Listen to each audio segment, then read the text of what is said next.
بسم الله الرحمن الرحيم. هل أتى على الإنسان حين من الدهر لم يكن شيئا مذكورا. إنا خلقنا الإنسان من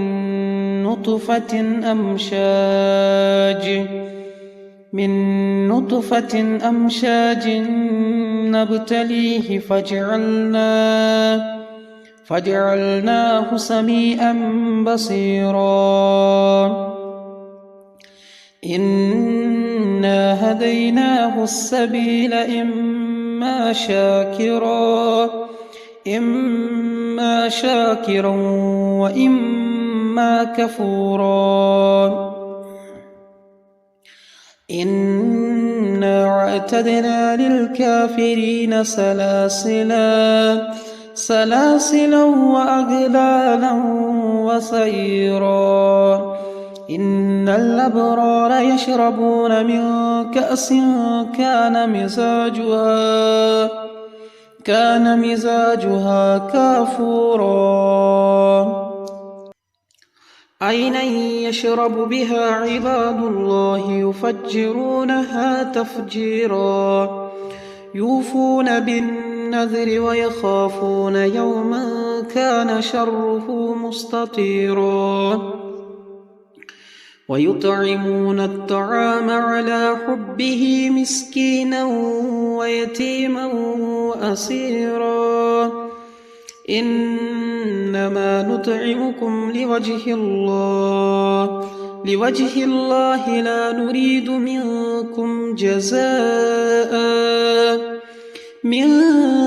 جزاء ولا شكورا. إنا نخاف من ربنا يوما عبوسا قمطريرا. فوقاهم الله شر ذلك اليوم ولقاهم نزرة وسرورا. وجزاهم بما صبروا جنة وحريرا. متكئين فيها على الأرائك لا يرون فيها شمسا ولا زمهريرا. ودانية عليهم ظلالها وذللت قطوفها تذليلا. ويطاف عليهم بآنية من فضة وأكواب كانت قوارير من فضة قدروها تقديرا. ويسقون فيها كأسا كان مزاجها زنجبيلا. عينا فيها تسمى سلسبيلا. ويطوف عليهم ولدان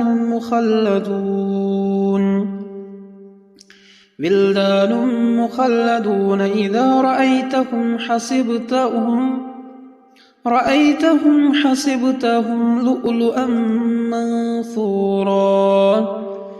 وإذا رأيت ثم رأيت نعيما وملكا كبيرا.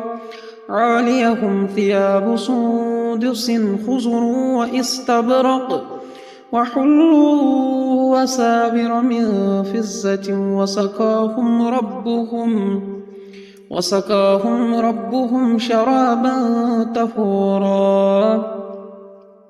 إن هذا كان لكم جزاء وكان سعيكم مشكورا.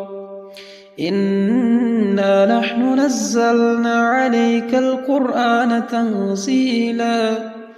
فاصبر لحكم ربك ولا تطع منهم آثما أو كفورا. واذكر اسم ربك بكرة وأصيلا.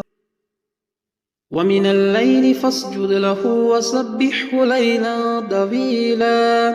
إن هؤلاء يحبون العاجلة يحبون العاجلة ويذرون وراءهم يوما ثقيلا نحن خلقناهم وشددنا أصرهم وإذا شئنا بدلنا أمثالهم تبديلا إن هذه تذكرة فمن شاء اتخذ إلى ربه سبيلا وما تشاءون إلا أن يشاء الله إن الله كان عليما حكيما يدخل من يشاء في رحمته والظالمين أعد لهم عذابا أليما.